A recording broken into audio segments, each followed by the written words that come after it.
so many of you here today focused on a very important topic, which is integrating climate considerations in financial decision making. My name is Daniel Willman. I'm a partner at EY in our financial accounting advisory services practice. Much of my work focuses on helping financial institutions, primarily OSFI registrants, navigate complex regulatory landscapes, B15 being one of those, and prepare for a sustainable future that's not just where sustainability is a value, but more as a financial imperative. So our session today is titled Balancing the Books, Climate's Impact on Financial Reporting. Over the next 30 minutes, we're going to explore how climate-related factors are reshaping financial reporting and performance metrics. This isn't just about compliance, it's about resilience, transparency, and long-term value. Joining me are three outstanding panelists from the insurance and banking sectors with deep expertise in both sustainability and sustainability reporting.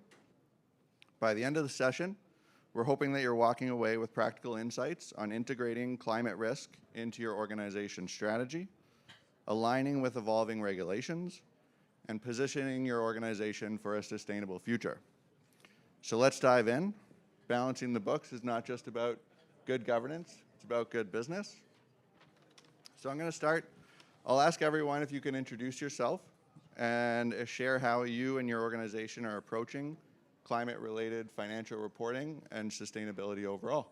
So maybe Anne-Marie, why don't we start with you? Sure. So good morning, everyone. It's a pleasure to be here. My name is Anne-Marie Monette. I'm a managing director in our sustainable finance and advisory team at National Bank Capital Markets. So our team's primary mandate is to support our institutional clients in structuring sustainable finance instruments like bonds and loans, but also providing support and advisory services with respect to sustainability. In terms of, we also work alongside our partners at the corporate level in supporting reporting. So I think we'll talk about that a little bit later. Connor, over to you.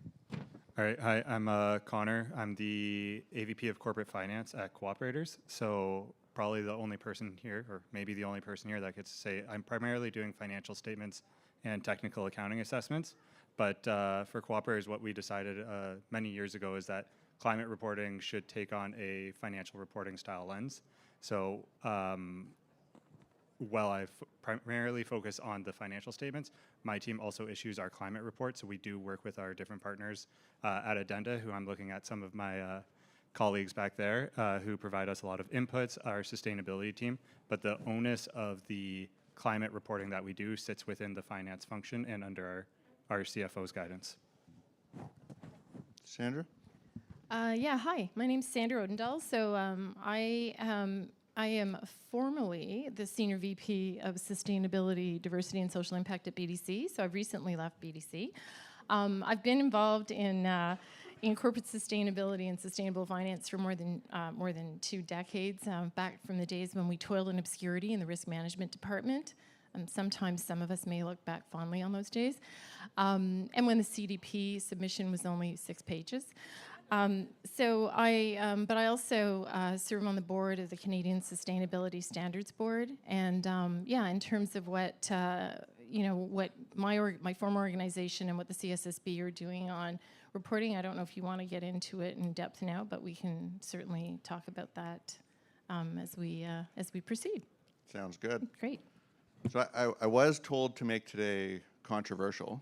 So why don't we start with our personal opinions on the U.S. politics? I'm just kidding. We're not going to go down that road. So we heard a little bit about the federal budget in the last panel. Maybe if I can just ask a general question for each of you again, just in your day-to-day roles, your day-to-day priorities, was there anything in the budget that you're focusing on or you think is going to change your roles and priorities as we move ahead? Sure. I think the previous panel touched on it. I think the 2 things that stood out for me the most was the changes to Bill C-59. I think that was really much needed. I think that bill was well-intentioned, probably, and there was certainly stuff that needed to be done to rein in some of the over-exuberant statements that were coming out on green topics from corporates. However, as we all know, it had the opposite impact. So hopefully that'll soften the green hushing. So I think that one is really important, and we've seen some moves already taken. And then I think the other one is hopefully, there was mention of making some forms of climate disclosure and just sustainability disclosure more mandatory. I also think there's a necessity for that too. So I'm excited about those parts and a bunch of other things unrelated to that. Connor, Anne-Marie, anything? I'll go next. Both of the things Sandra said stood out to me. I think as somebody focused on external disclosures from a financial lens, obviously Bill C-59 I think resonates with me. One thing, our company noticed as we did a bit of a market scan comparing 23 disclosures to 24 disclosures is you did see a lot of pullback, not just in the marketing and social media discourse, but also in like the formalized ESG reports or climate reports that companies were putting out. And so I think it's going to be really important for businesses and companies to try and re-up their game a little bit, I'll say, on that front. Because when I think of financial disclosures and relate it to climate disclosures, one of the most important things to me is comparability and consistency. Without those factors, disclosures are just numbers on a page. Until you can see trends and have comparisons between years and other companies, then you can start making informed decisions as an investor in that space. And then, the previous panel, I believe, touched on the taxonomy a little bit. And I think that layers into what I was just saying on comparability and consistency. I agree there is a lot of guidance out there internationally, but it would be nice to have something that a potential regulator or CSA could point to directly for Canadian businesses. I think I'll answer your question in two parts. At the corporate level, so what's changed in the last 12 to 18 months is that, similar to Connor, we have rolled in our climate and sustainability reporting function under our two co-chief accountants, reporting into the CFO, with an eye to comply with existing and new regulatory requirements. We've also been focusing and enhancing our capabilities on the climate physical risk modeling side, and onboarded also new data providers to assess new types of catastrophes like ice storm or floods or wildfires. So that is a little bit of a change we've seen, not so much coming from the budget, but more what we're seeing from the regulatory front. In terms of the budget itself, from our work with clients, we're also already seeing the effects of some of the incoming regulations, for example, those in California, despite the recent delays announced for SB 261, on disclosures of climate risks and opportunities. And I think that shift to a bit of an opportunity lens could be a little bit facilitated through amendments to C-59 to some extent.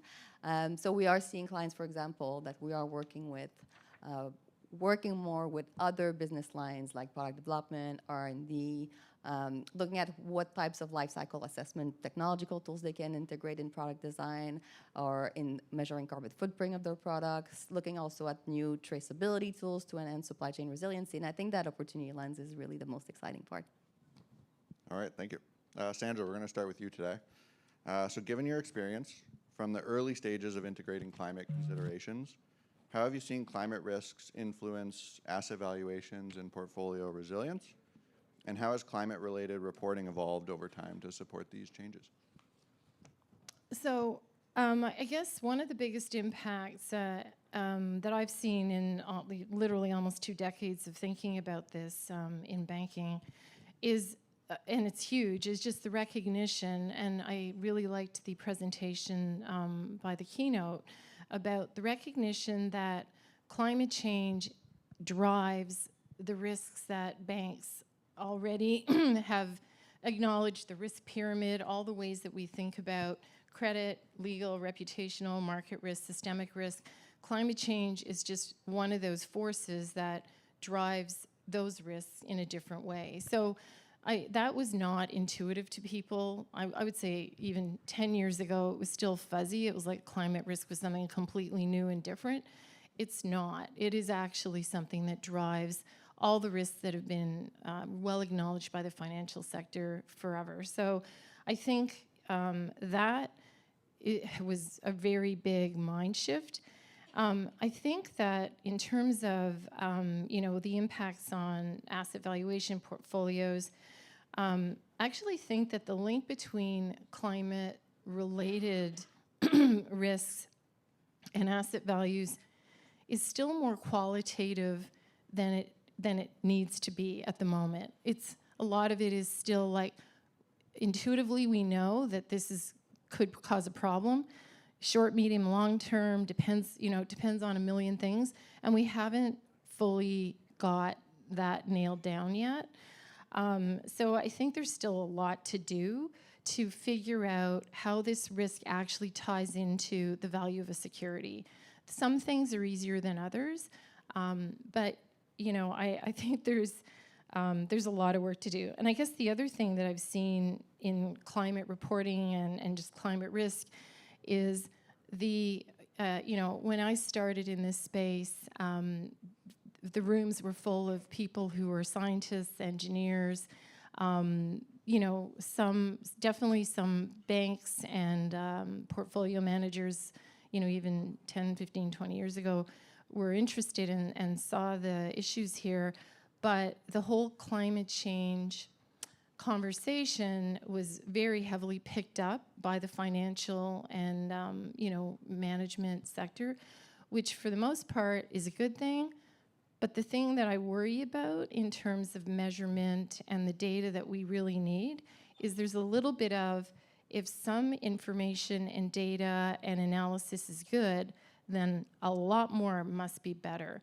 And I actually worry that we've jumped the shark in some cases where it's like you can actually manage things that you don't fully have the most minute pieces of data on from a wide perspective. Like, I don't need to know the exact carbon footprint of my 9-year-old car to know that when I get a plug-in hybrid, its emissions will be lower. I have no clue exactly what my emissions are. I could probably estimate them, but I don't need to take action.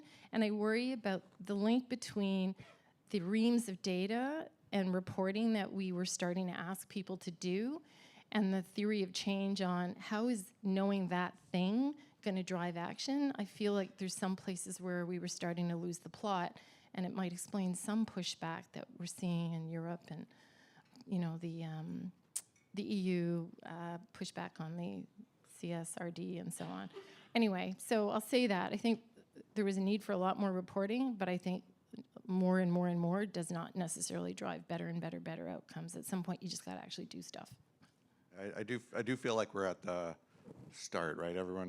Even though we're multiple decades into our climate journey, we're really at the start of what does reporting mean and what do we do with the information? And I think that goes to, Connor, your part on comparability, right? The numbers don't mean anything, and if we can't put two companies together and really understand what the differences are. So Connor, maybe I'll shift over to you. So you're working in insurance. Cooperators is both life and P&C. So how are climate-related liabilities being reflected in your financial statements? And what are challenges you're facing in trying to quantify those risks? Absolutely. I think you touched on it in your question there. I have a unique perspective as Cooperators as both a life insurer and a P&C insurer. I think that's a little bit different in the market. A lot of our big players are either primary life insurers or primary P&C insurers. And I'm actually probably going to say a lot of the same as what Sandra just said in a slightly different way from the insurance perspective, because the insurance industry at its core is really risk management and pricing risk management to try and support your clients, still earn a profit, manage assets, to keep going. But the piece to me that I find very unique there is that, as climate gets built in, we have been disclosing all of these different risk metrics and targets in our financial statements. And like Sandra was saying, it's inherent. It's been there forever. We've had catastrophic events for a very long period of time. They're just getting more headlines now because they're more frequent and costing more. So within financial statement disclosures, there is no specific requirement for climate-specific information, but it's embedded in everything that you're doing. I'll maybe get myself in trouble a little bit with my company by referencing a report that Sun Life issued recently around It contains some information around the impacts to their group benefits claims around the times of major events. They're seeing spikes in mental health leave. They're seeing spikes in doctor's office trips and prescriptions written around some of those major events. So while it's not specifically quantified, you can still tie those back into some of the regular disclosures you see around mortality, morbidity, catastrophic loss events, your probable maximal loss, different things like that. So it's, like you say, it's embedded, but it's just becoming more explicit. And maybe even to take that a step further, you know, as I think about the difference and delineation between life and P&C, the P&C industry, I'll say, inherently seems ahead in this space. Because the risks are easier to see and quantify, you have your physical risk events that's like floods, wildfires, wind events. It's very easy to see those impacts, and the P&C industry has a very short tail nature to its business in a sense that your policies renew every year and you can reprice and adjust and move forward with that. Whereas when I think about it from the life perspective, as I think about quantifying data of those impacts, and you know, I reference that Sun Life report talking about impacts of major events on their group benefits. Well, what does that mean for your mortality assumptions 20 years in the future when people are inhaling smoke from these wildfire events that take place every year now? And when do you price those in? How do you price those in? Because you're writing such longer tail products that, you know, if you're not trying to get ahead of that right now and understand the impacts now, you know, your disclosures will follow your actions. So if you're not taking those actions now to understand the impacts, we're not going to be able to disclose it. So it's really the underlying actions that we have to take that will drive out the future disclosures, in my opinion. And that's like the financial statement perspective, not just the climate reporting perspective. And I think as you were talking, Sandra, you mentioned it as well. It used to be scientists and doctors in the room. Now we're bankers and finance and actuaries and lawyers. So I think we're starting to see it being picked up across discipline more, and we're seeing more interconnectedness. So maybe, Anne-Marie, I'm going to toss it over to you. So from your perspective at National Bank, how are you seeing the climate reporting and climate finance becoming more interconnected, particularly in light of recent developments such as the climate transition bond guidelines? And how is this shaping your approach with clients? Thank you for the question. So in previous panels, we touched on the taxonomy and the federal budget, but these news almost coincided with other important developments in international standards. You touched on the climate transition bond guidelines released by the International Capital Markets Association.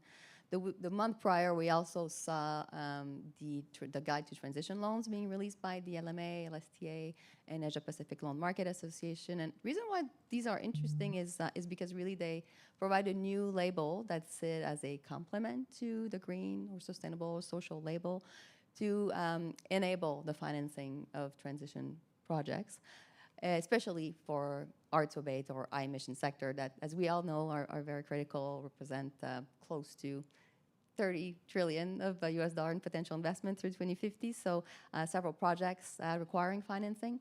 So to your question more specifically, I think where there's an interesting convergence between reporting and financing these opportunities is that they come with safeguards, right? So climate transition projects will need to demonstrate that they contribute to substantial and quantifiable emission reductions, removal, or avoidance.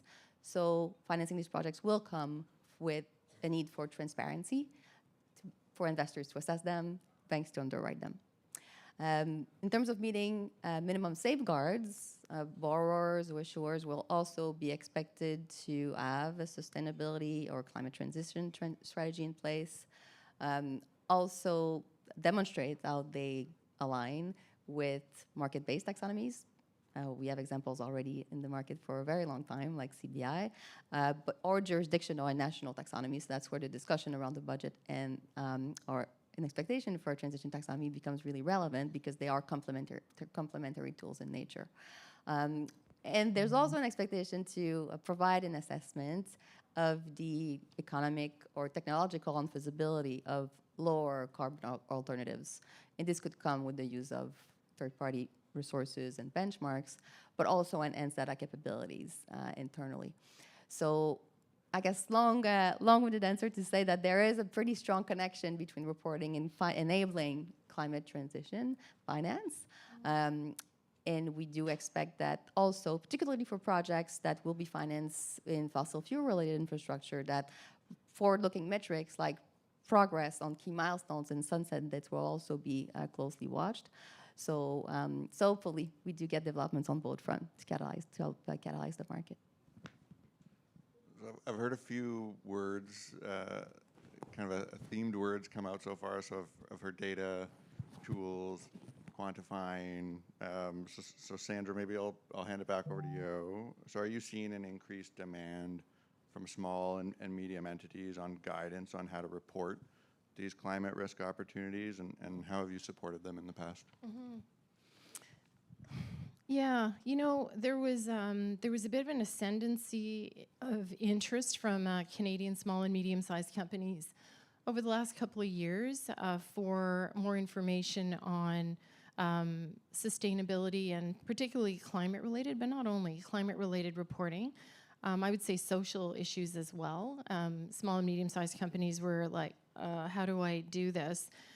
In the last year, focus is on staying alive in light of extreme economic headwinds in terms of, tariffs and economic uncertainty has actually, I would say, the result has been that Canadian small and medium-sized companies are focused on the basics, right now. However, companies that are exporting to Europe, in particular, are still very interested in the best tools and methods, and also right-sized tools and methods to be able to report on things like companies like Nestle and IKEA and Siemens. So if you're an exporter and you're in the supply chain for some of those big European and global companies, you do need to have your sustainability, in particular climate reporting, sorted out. So in those cases, yes, you're seeing, but Canadian small and medium-sized businesses are notoriously, or had been notoriously focused on domestic and US markets. That's all shifted, and it's shifting rapidly now, which is interesting. And as a result, while there was a bit of a lull to focus on the basics because, oh my God, what's going on with trade, now as we start to diversify and do more trading with Europe, it's actually causing small and medium-sized companies to have to focus again on, okay, now I'm going to have to answer these questions about, my emissions, my own supply chain, the impact of my product.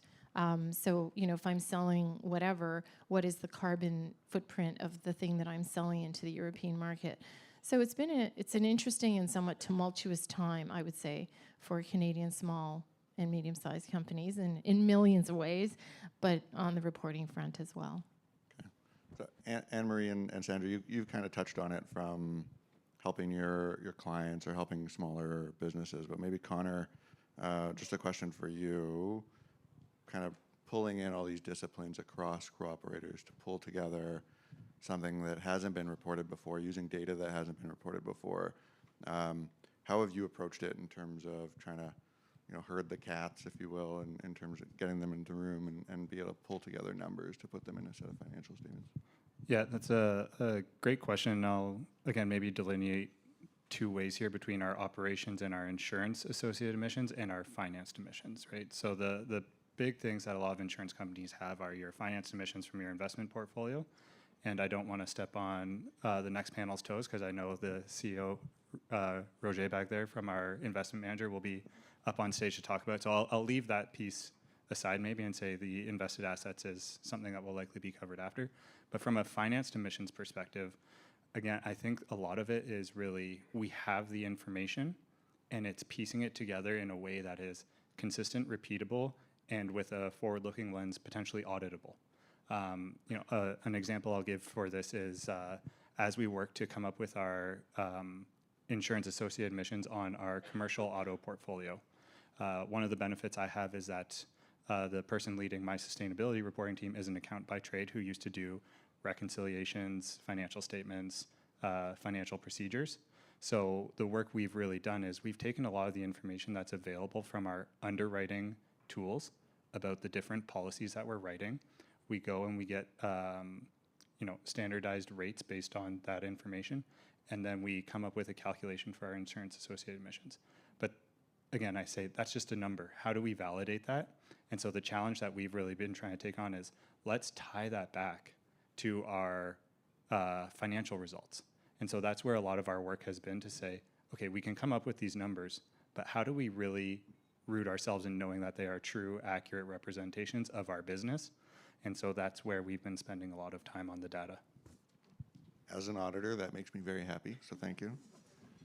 So we have a couple minutes left, so just one closing question for each of you. Is there any innovations or best practices that you see emerging in climate-related financial reporting that you think would be of value to the audience today? So maybe Sandra, we'll start with you and we'll go down the line. Yeah, I think two things that I think we're going to see that maybe are a little bit controversial. I actually think there's going to be some pragmatism. I mean, the pendulum has swung, definitely south of us. The pendulum has swung into like uncharted territory, perhaps, and perhaps not wise territory on the disclosure and management of climate issues. But I actually do think some pragmatism was needed. I think that one thing I really like about being part of the CSSB was, we were very, as a board, there were a lot of different opinions around the table. There was a lot of respectful, and still is, a lot of respectful discussion about how to approach things. But we stuck to the focus that we're developing reporting standards that are decision useful and financially material. And I think that helps focus, and that's hard enough. And that helps focus people on the things that, decision useful. So if you gather this data, are you going to be able to do anything with it, or was it just a really cool academic exercise for math nerds? And I love math, but some of the, I was in a meeting, I'm just going to have to digress here. We were talking about the GHG protocol working on a methodology for calculating the financed emissions from over-the-counter derivatives. And I couldn't help but think, what on earth, how are you going to use that in decision-making? And has anybody mapped out what difference that'll make to the actual emissions in the real world? Now, maybe there's an answer, but it was like, holy cow. We can't even get, people to stop emitting methane that we know we know it's there.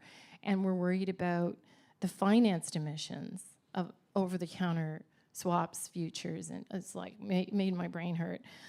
So I think some pragmatism will be important, and certainly knowing lots more great work that's going on understanding how the information that we do gather that is financially material on this file on climate, what is the quantitative impact on a portfolio. I think those are some really cool developments to look forward to. All right, thank you. Connor, you got a minute and a half divided by 2. I'll try and go quick then, and maybe just summarize my thoughts by saying embedding sustainability properly into strategic decision making. I think very similar. I think I'm just going to say Sandra's point again from a different perspective here. As I think about, especially in my industry, how do you take all these calculations and embed them in your strategy for decision making? Very simply put, an example of this is insurers have to manage your assets to back your liabilities. How do we take information available to us on the transition risk of our assets and embed that into decision making on our asset mix to back the liabilities, right? Like that's a very tangible example of a strategic implementation of this climate information and results we have. And I think we just need to continue looking for those opportunities. And I'm sorry I went too long. That's okay. 15 seconds. Anne-Marie, over to you. Yes, no pressure. So I think similar answer but different example. I think location-specific information to assess physical risk and also nature-dependent risk will be increasingly important, and also understanding the second derivative impacts, for example, from business continuity or revenue loss. So getting access to new solutions to make better use of data that we can collect from our clients. 4 seconds to go. You guys did great. Thank you very much for your insights. And you guys were a wonderful audience. Yeah.